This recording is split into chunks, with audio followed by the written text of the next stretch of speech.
He didn't have a doctor because he was never sick. So he decided he would just go down to the urgent care. They gave him antibiotics. You've got bronchitis, not a problem. Next day or two, he still wasn't feeling very good. I urged him to go back. They did some x-rays and some labs. I was away at the time, and when the day I came home, he said, they called me and something's wrong with my labs. What's wrong with your labs? I don't know. They're off.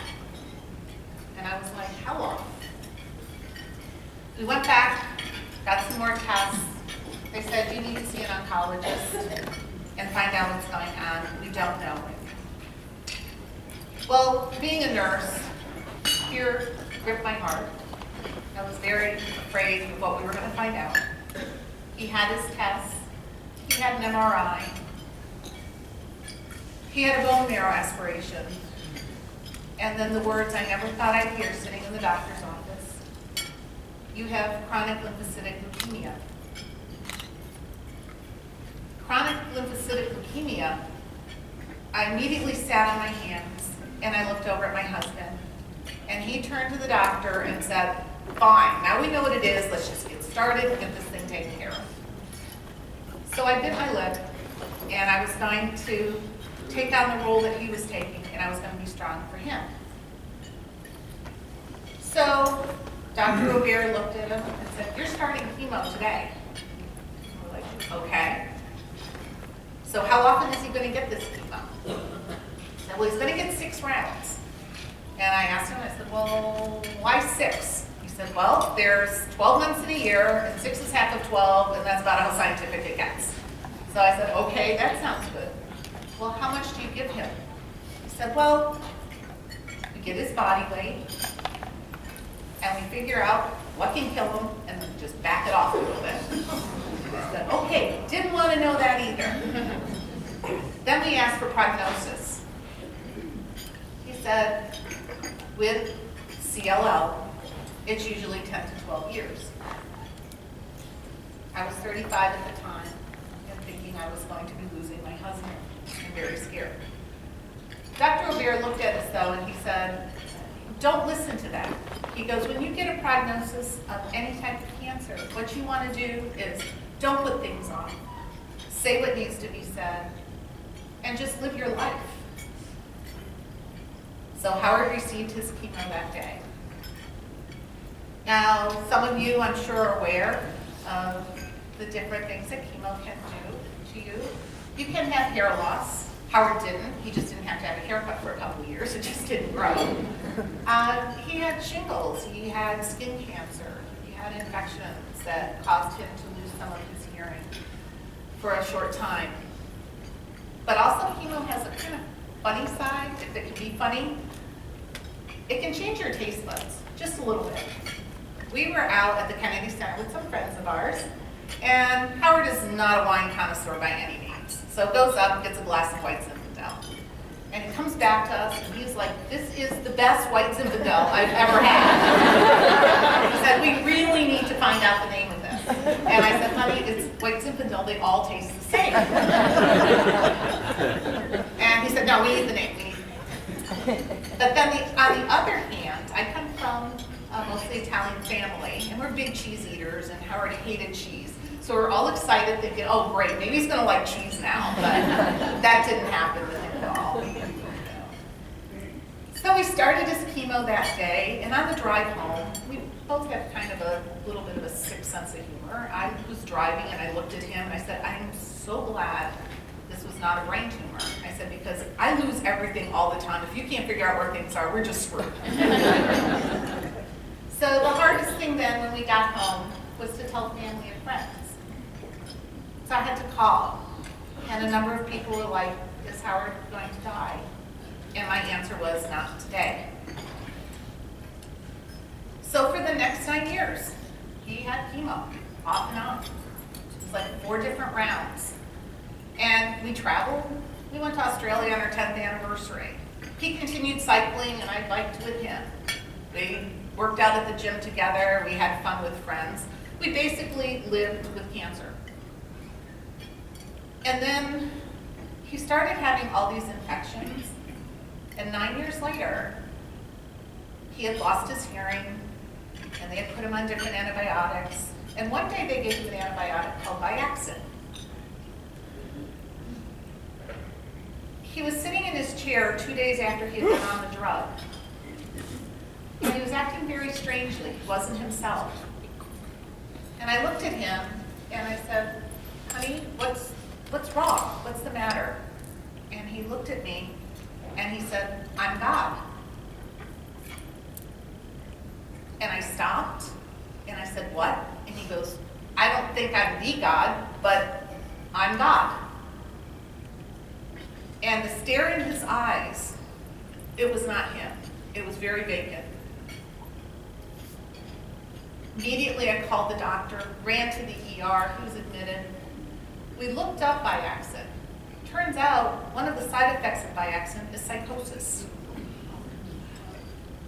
Of course, he came off that drug. He came home, but it was never quite the same. He would be very sad one moment. He would be very grandiose the next. I was getting scared. He was playing things with our finances. He was retired at the time. And he was a very smart man and done a lot with the stock market. And I was getting worried about what was going to happen with all the hard work he had done. Because he just wasn't himself. It took 4 months of different visits to the ER and various doctors with people telling me, oh, it's probably organic brain syndrome. Oh, it's, probably some type of infection, which they never found.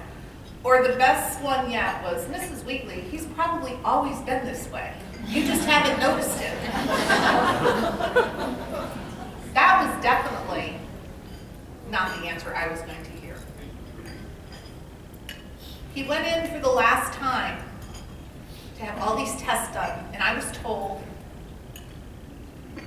he's just anxious. You just need to relax about this and let him live his life.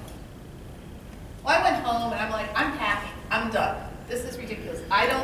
This is not the man I married. I can't leave though. As much as I wanted to, I knew I couldn't leave. Howard could see my indecision and being very scared. And it frightened him. And the only thing that he could do was have this mantra. And he looked at me, and all he could say was, 1, 2, 1, 2. As if he was trying to calm himself. I called them out for an psychiatric hotline. They sent some people out, a doctor and a nurse. They evaluated him, and they said, we really don't know. We've never seen anything like this. I don't know if the psychiatric center is the place for him. And I said, you need to help us. This isn't right. He can't keep going back to the ER. So they did take him in and admit him. The very next morning, we met the psychiatrist that basically brought my husband back to me. After 45 minutes of talking to myself and talking to Howard, he said his body has been on this roller coaster. The disease has brought it up and down. The medications have brought him up and down. He said his body is reacting as if it's bipolar. And he said, and when he took the Bouweiri, he lost all ability to cope. But he said, I can fix this. So he stayed in the hospital for 2 weeks, was on various meds. And because of this doctor and support we had, and a lot of therapy to get through what we got through, in a year and a half, I heard my husband laugh again, and he was more himself. So, you remember me saying that Dr. Bouweiri said it was 10 to 12 years? Well, Howard, the next 5 years, he didn't have anything wrong with his labs. Everything was really, really good.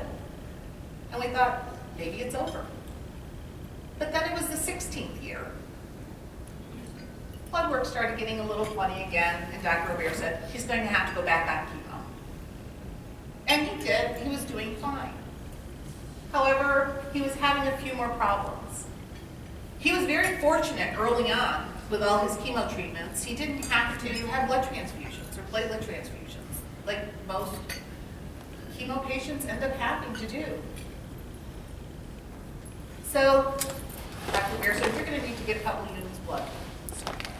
Went in, got him, great, came home. Had his chemo the next month. Okay, need to go back in for transfusion.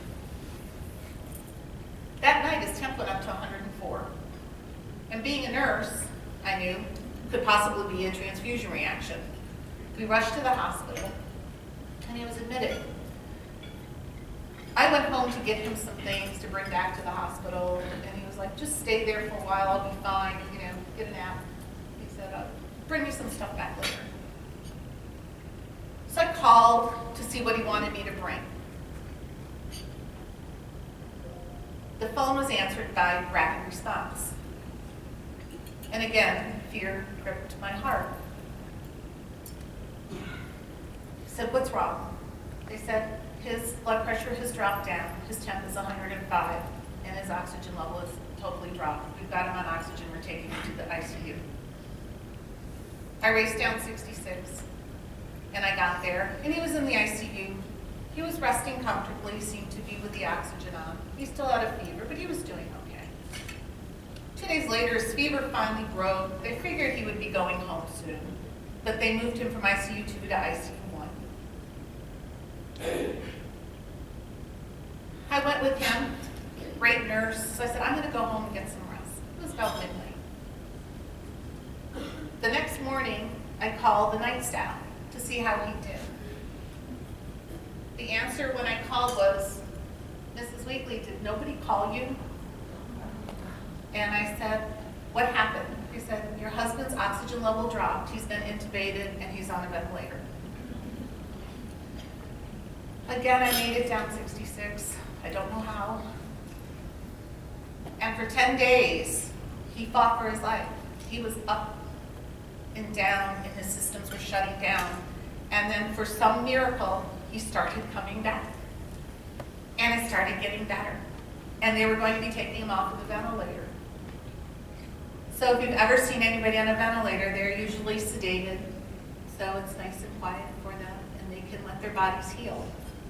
Well, because they were trying to bring him out, they were bringing him up, and he was sitting up, and he was comfortable. But he had family coming in to see him, and his one nephew came to see him and just started crying. Uncle Howard, I'm going to miss you so much. And Howard, in his wonderful sense of humor, wrote on a piece of paper, I'm not dead yet. He came home the day after his birthday with a stop at Five Guys for large fries. That's what he wanted. And then the next day he was playing tag with the grandchildren running around the yard, which was great. So they were a little more careful going to be giving him these blood transfusions. So he was going to be admitted each time. So we would get a call and, you know, labs are down, gotta go. We had a little Mary Poppins bag that had all our worldly goods in it. We'd take off for the hospital to hang out. Now luckily I worked there, so I knew most of the people, so we got away with quite a few things, which was fun. So really, you know, it was time spent together. We would hang out together. And then things weren't starting to go our way too much. He was getting a little bit sicker. And in the meantime, with all of this going on, I decided to start a business. And I went to him. I said, honey, I know you're retired. I know, you know, the economy is in the toilet, but why don't I quit my job and start a business? And he, being who he was, said, that's great. He said, why don't you go ahead, you know, I'll support you, no problem. Well, because of that business, I started networking.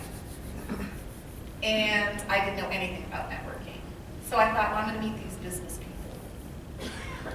Well, because of this networking, when Howard was in the ICU and things were bad, I had all these amazing women surrounding me all the time, whether I wanted it or not, that they were there for me. And a lot of them are here right now. And before I go further, I just want to thank you all for all the support you give me.